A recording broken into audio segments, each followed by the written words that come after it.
eso, porque un dengue, déjenme decirle que es muy, pero muy complicado. Dirían casi como que uno le dé COVID, y eso que el COVID hoy lo controlas más. Así que bueno, hay que tener mucho cuidado. Tenemos ya en plataforma, y quiero mandarle un gran abrazo a un querido amigo, colega, que es Pipo Lazo. Pipo Lazo fue digamos, secretario de prensa en época del presidente Lazo, que también es mi querido amigo, y anteriormente estuvo en algunas funciones.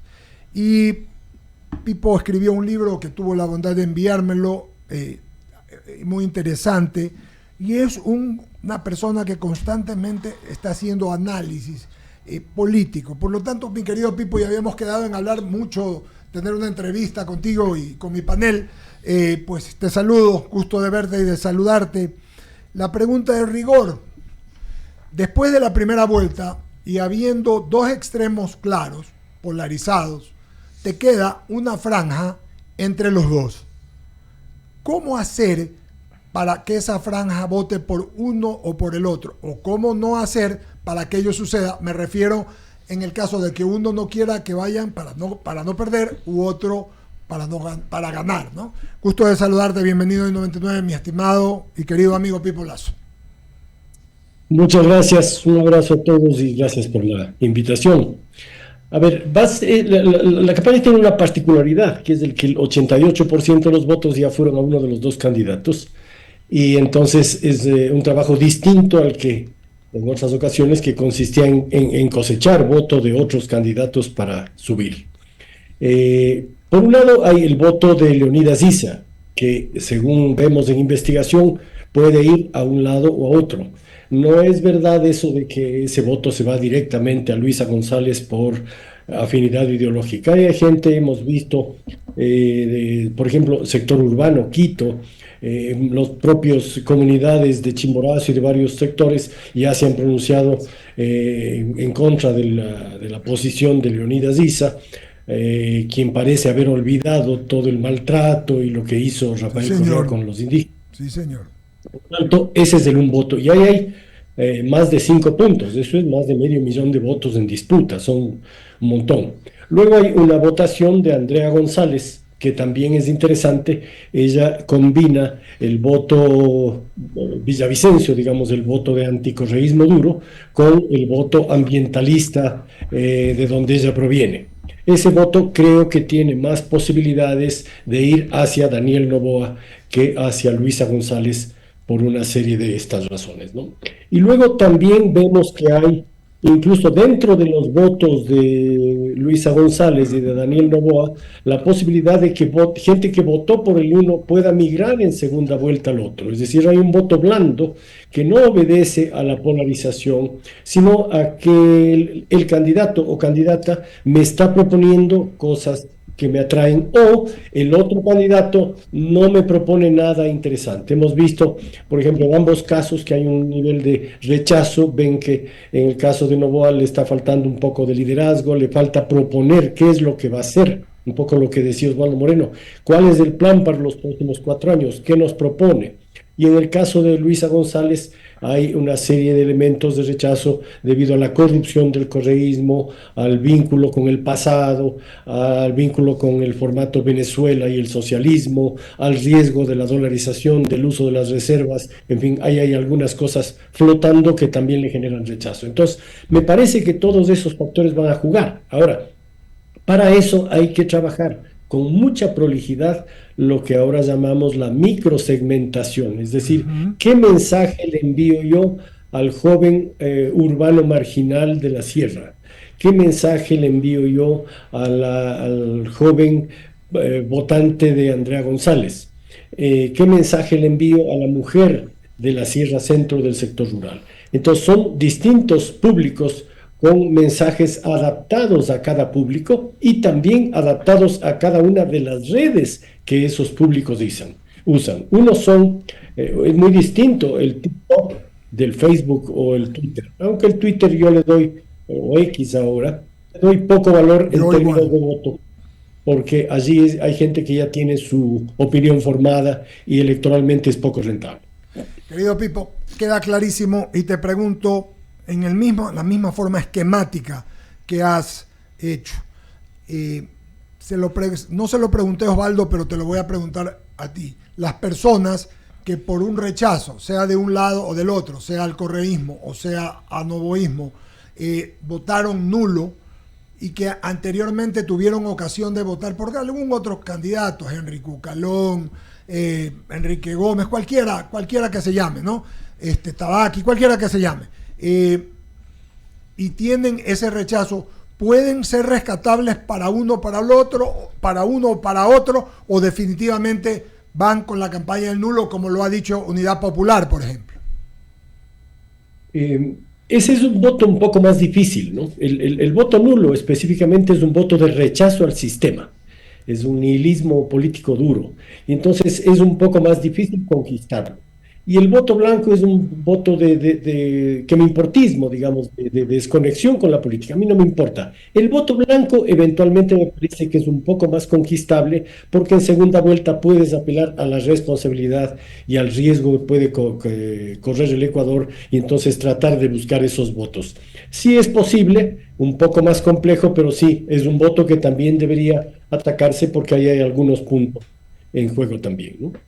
Cecilia Druet, por favor.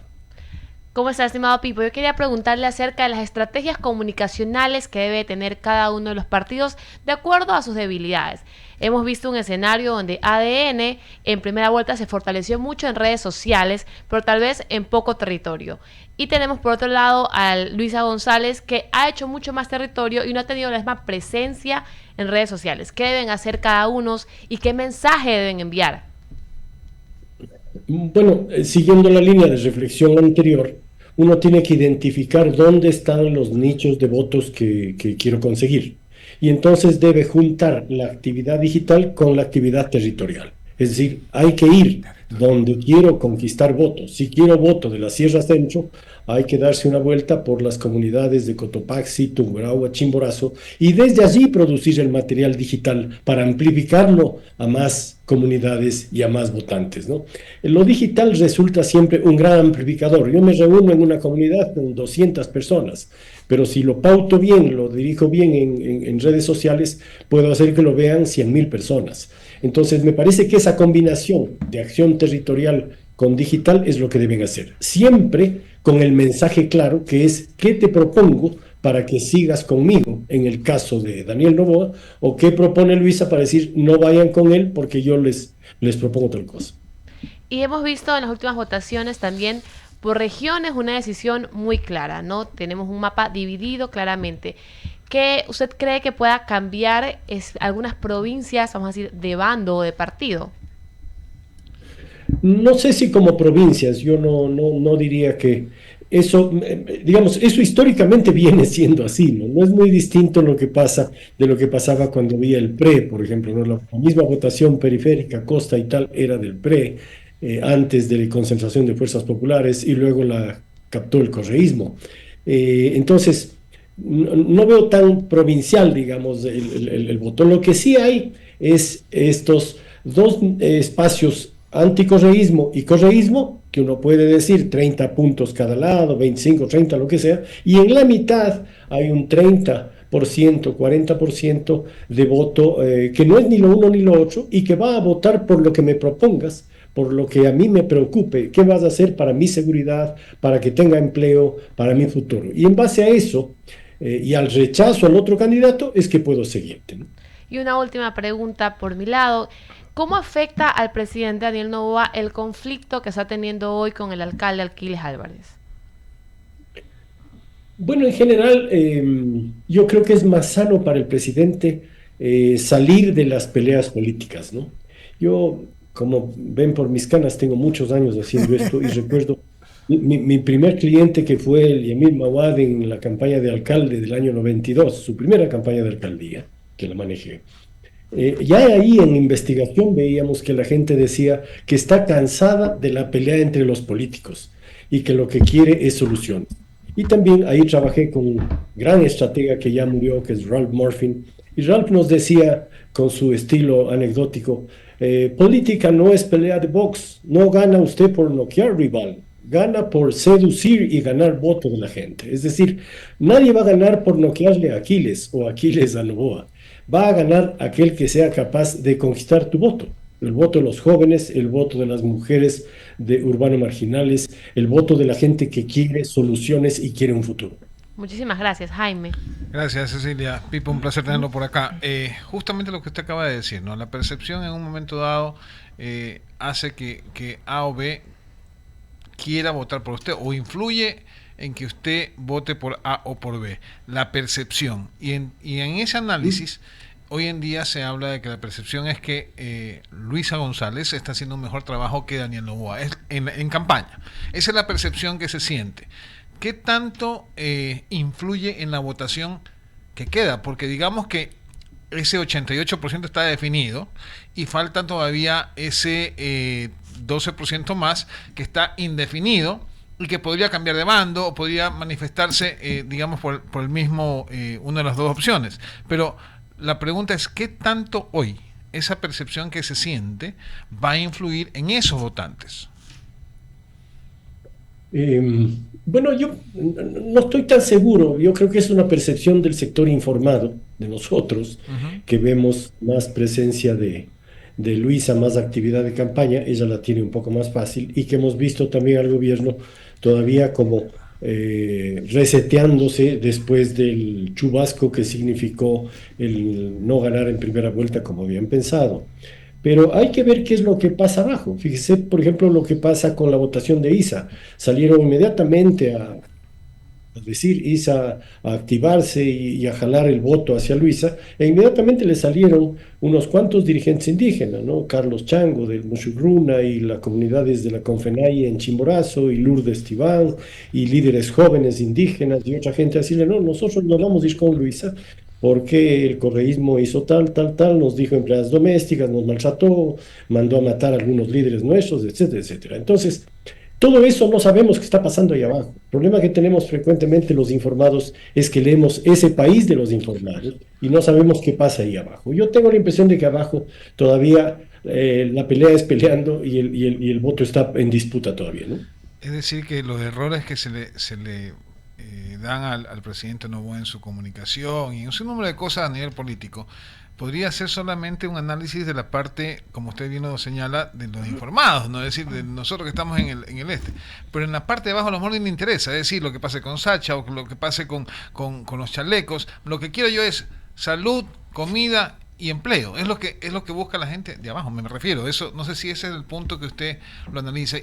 Y entre eso, ¿cómo hacer para que Noboa llegue y sea empático con esa gente? Bueno, creo que ya está haciéndolo un poco, ¿no? Porque vino esta tragedia de la provincia del Oro y tal, y él se activó en eso, y esa presencia digamos, es lo que hay que hacer. Él tiene que, no puede estar en campaña ofreciendo vivienda en Imbabura si hay una tragedia en el Oro, más allá de dónde estén sus votos o su interés de campaña. Entonces me parece que eso es bueno, y eso además le ayuda en una cosa fundamental, que es conectar con la gente, que me parece que es una cosa que el presidente debe hacer. Lo que sí noto es un vacío importante, que es desmentir la campaña negativa y falsa del correísmo. Fíjese, lo del famoso caso del Campo Sacha es una colección de mentiras impresionante, ¿no? El mismo Correa publicó el día viernes un video en donde decía que la empresa El Ordeño que está vinculada supuestamente con el consorcio que adjudicado, queda en la misma dirección que la empresa Amodaimi y las otras, y además tiene el teléfono de esas empresas, y que además el Grupo Noboa es accionista del Ordeño y por tanto es el gran negociado del Grupo Noboa. Y esto no es verdad. La empresa El Ordeño tiene sus oficinas en 12 de octubre y Salazar. Y las empresas el consorcio China tienen en 12 de octubre y Lincoln, más cerca del Hotel Quito, acá en Quito. Y luego el Grupo Noboa tenía 0.13% de acciones, y esto eran $8.000, y las vendió en el año 2024, de modo que no suena un negociado de alguien que tiene 0.13 de acciones, y además que ya las vendió. Y el teléfono, alguien malintencionadamente, que tiene las claves de las super CIAs de esta empresa Amodaimi, puso malintencionadamente, como digo, ese teléfono del ordeño en la aplicación, en las data de la forma de esta empresa, para justamente generar todo este escándalo. Entonces, me parece que lo que sí está faltando es potencia del gobierno para salir a desmentir, y además ahí tiene una buena parte de la campaña, que es vincular a Luisa con todas esas mentiras y la corrupción del correísmo. Esa es la realidad, porque detrás está también el ordeño es la empresa que obtuvo, eso ya en tiempo de Lenin y desde hace un rato, el contrato del desayuno escolar, que antes lo tenía gente vinculada al correísmo. Y esa es, creo yo, la verdadera razón de que ellos tienen un poco la sangre en el ojo con esos contratos y esa empresa. Entonces, me parece que eso sí hace falta, que el gobierno sea más contundente en vincular a Luisa con el pasado correísta. Corrupción, crímenes, persecución, autoritarismo. Luego también el que vincule a Luisa con un hecho real que la gente lo dice. ¿Quién va a gobernar? ¿Luisa o Correa? Ahora le veo a Isa diciendo que no, que Correa ya no va a estar y que Luisa es la que va a gobernar. ¿Alguien en su sano juicio puede pensar que Rafael Correa le va a obedecer a Luisa González? Yo no creo. Tampoco creo que Leonidas Issa le vaya a obedecer a Luis González. Entonces yo creo que ya no tiene solo un jefe, ahora tiene dos jefes. Entonces me parece que por ahí está la campaña y deberían hacer esa vinculación. Ahora veo también que Estados Unidos, digamos que Venezuela ya no va a recibir los deportados de Estados Unidos. Hay que ir a ver cuál es la posición de Luisa, porque seguramente le va a tocar recibir deportados de Estados Unidos para ayudarle a su amigo Maduro. Entonces, me parece que ahí estoy dando algunos elementos de lo que creo que le falta al gobierno de ser mucho más fuerte en la campaña con el correísmo. La campaña con el socialismo es, como suelo decir yo, medio bromeando, es como el kickboxing, ¿ha visto? Esas peleas en donde hay de todo, ¿no? Codazos, sí, patadas, canillazos, de todo, ¿no? Es un poco así.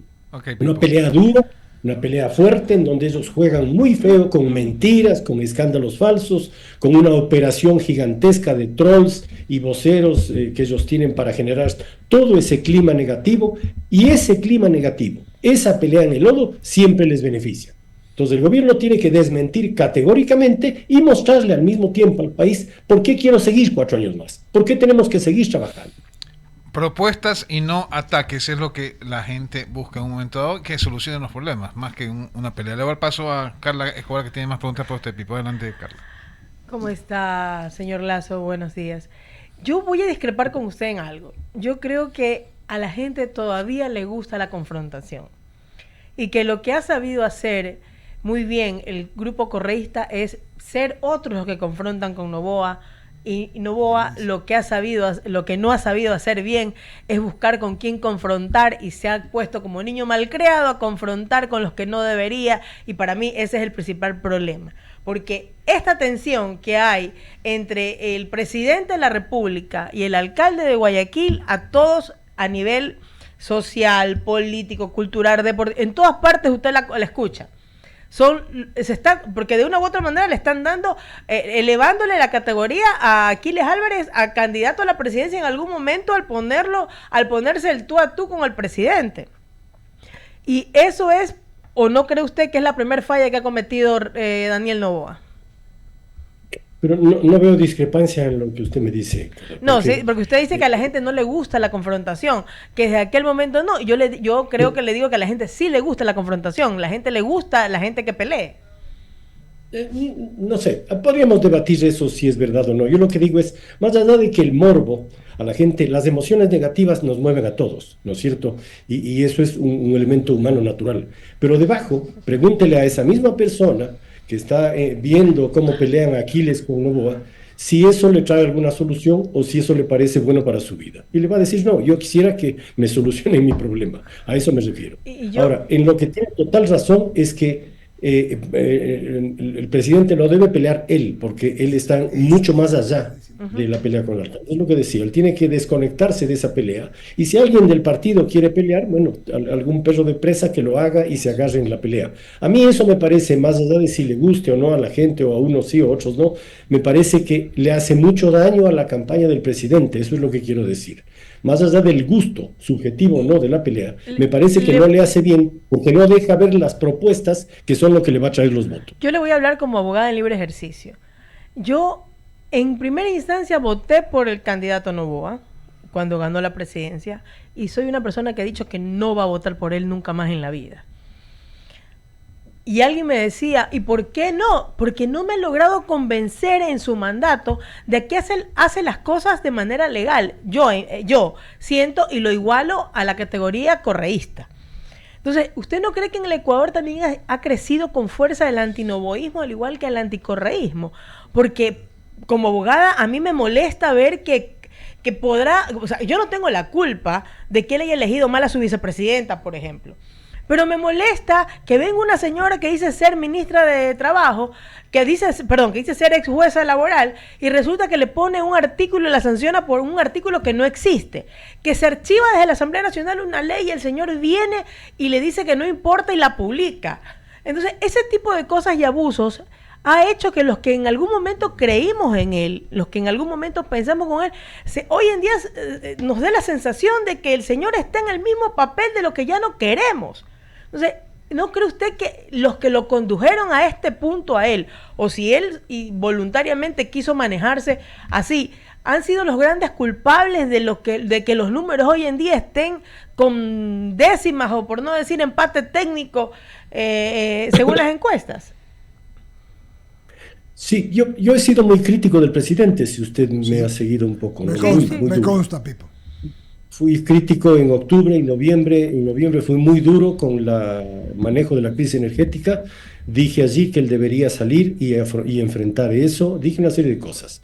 En varios aspectos coincido con que hay una cierta tendencia al autoritarismo y a algunos temas en donde uno puede ver un manejo no muy democrático, si cabe el término. Ahora bien, junto a eso, o si yo tengo que evaluar el un lado y el otro, creo que eso está lejos de ser lo que es el correísmo y el socialismo del siglo XXI. Creo que con todos los peros y errores que pueda tener Daniel Noboa y su gobierno, una vez que gane, si es que gana esta vez, usted o yo podremos seguir en el rol crítico de exigirle y presionarle para que vaya en el rumbo que el Ecuador necesita. A diferencia del correísmo, en donde a usted, por ejemplo, casi con certeza le volverán a poner la ley Mordaza, que gracias a Dios... Me sacaron en Hacking Team. Me publicaron en Hacking Team. Que yo frené con el veto parcial, ¿no es cierto? En el gobierno de Guillermo Lasso, pero que ahora ya salieron a decir y enseguida le callaron a Javier Lasso para decir que no. Y ellos no tienen problema, ¿no? Fausto Valdivieso fue asesinado por pensar como pensaba, igual que el general Gabela, o Bosco Huizuma, o José Tendetza, o la persecución hasta el actor popular El Miche aquí en Quito, o a los 10 del Uluncoto, o sea, ya es otro nivel. Y ahora ellos además son una maquinaria internacional, es decir, operan en alianza con Diosdado, que ya confesó varias veces que los paros del 19 y del 22 son un poco de la brisita bolivariana, y etcétera, etcétera, etcétera. Entre la gente que milita con Luisa González está un hombre que estuvo preso por organizar los incendios en Quito, y que sale ahí charlando con ella y de TikToker de ella. ¿No le parece a usted que esa es una pequeña diferencia? ¿Qué le pasa al Ecuador? Es mi pregunta. ¿Qué le pasó al electorado? Teníamos más opciones. ¿Por qué se polarizó con dos personas que al final no nos agradan? O sea, que sigo dándome vueltas y vueltas. Y créame, no exagero cuando le digo que no duermo pensando en por qué llegamos a esto. Porque yo, de verdad, le digo, yo sigo creyendo que vamos a tener, en el hipotético caso que gane Daniel Noboa, ahora con más fuerza, lo mismo que ya vivimos con Rafael Correa específicamente. A mí me da mucho temor él, me da mucho miedo él. Le soy bien sincera, las posturas que tiene incluso como dijo el anterior entrevistado, nadie se quiere meter ni siquiera en la vida privada de él, pero hasta esas reacciones contra la mamá de su hija son cosas que como mujer y como abogada a mí sí me asustan. Entonces, él tiene que dar ese cambio. Yo le invito, Carla, a que usted haga un poco de memoria del correísmo, porque me parece que está siendo parcial en su análisis, ¿no? Créame. Parece que el correísmo no hizo nada nunca. No, y que por era... supuesto que sí. Créame que fui una de las perseguidas. Aquí el abogado lo llamaban toda la semana a decirle que le quitaban las... Entonces, seamos equitativos en la evaluación. Primero, el decir que por qué llegamos si no eran otros candidatos, y ya estamos aquí. Estos Esa es la realidad. Esa es la realidad. Esa es la realidad. Esa sí Luego que hay que mirar se lo otorgo. ¿qué hacemos? Y para mí, me parece que es fundamental evaluar las dos opciones y ver el nivel de riesgo del Ecuador. Por ejemplo, lo que dice el candidato a vicepresidente de Luisa, de usar las reservas para programas sociales, es una barbaridad que sin duda va a poner en riesgo la dolarización. Eso es real. Por eso Luisa tuvo que salir a aclarar hace poco que ella va a sostener la dolarización. Ellos tienen esa lógica. Lo que hicieron con el IES entre Rafael Correa, Richard Espinosa y Ramiro González, 7.500 millones de dólares de desfalco. Lo que hicieron con el ISPOL, lo que hicieron con los contratos petroleros, el Campo Auca, el amigo Cadena que comisionaba, el caso Arroz Verde con una fila de 40 empresarios prebendarios que están ahí en juicios. ¿No le parece que conviene ver eso también? No, pero por eso le digo, no se trata de ser parcializado, pero usted me dice estoy parcializada. Yo también podría decirle que siento una parcialización de parte de usted al decir todo lo malo y no decir que también hay cosas malas, que son las que nos han detenido en este lado. O sea, yo ciegamente confié en Daniel Noboa, voté por Daniel Noboa en la primera, publiqué mi voto por Daniel Noboa. Y claro, de repente uno ve las historias del ex ministro que está en Colombia, todo, y uno me dio, pero bueno, eso lo vamos a dejar para otro programa. Me parece que no tiene sentido una entrevista para hacer juicios de valor suyos de míos. No, los juicios de valor no son juicios de valor, son comentarios. Y respeto su criterio y usted sabrá cómo vota y nulo. Y ya está. Yo lo que estoy tratando es de poner datos en la mesa para orientar a la opinión y me parece que eso es lo que corresponde. Sí, muy bien. En mi, ¿no? Querido Pipo, a ver, tú eres un analista, Leonardo Pipo Lazo y un querido amigo, y Carla también. Yo también creo que fíjate que esto es parte de la polarización en que estamos, pero lo que tú dices es la realidad. Hay dos tendencias. ¿Por quién vas a votar? ¿Por los que conoces que hicieron lo que hicieron? Porque yo también me acuerdo. Carla también se acuerda, todos nos acordamos. O por los nuevos, que dice también la gente que tiene sus cosas. Entonces, llegará un momento, la pregunta es, ¿podrá aplicarse la lógica formal después de escuchar entrevistas como tenemos nosotros, tratando siempre de que la gente pueda tener su criterio y no le digan, como se dice en la sierra, no le den votando, sino que voten por convicción? Creo que a eso tenemos que llegar, querido Pipo. Y ese es el propósito de esta entrevista, querido amigo. Así es. Me parece que es lo sensato, poner los elementos en la mesa y que la gente piense y tome la mejor decisión para el Ecuador. Te mandamos un abrazo, seguiremos conversando, querido Leonardo Pipo Lazo, un buen amigo y un gran comentarista y analista de la política. Te mando un abrazo, gracias por estar en 99. Terminamos, nos topamos a las 1:30, va a estar aquí el ministro de Vivienda, va a estar aquí en el diálogo segunda emisión.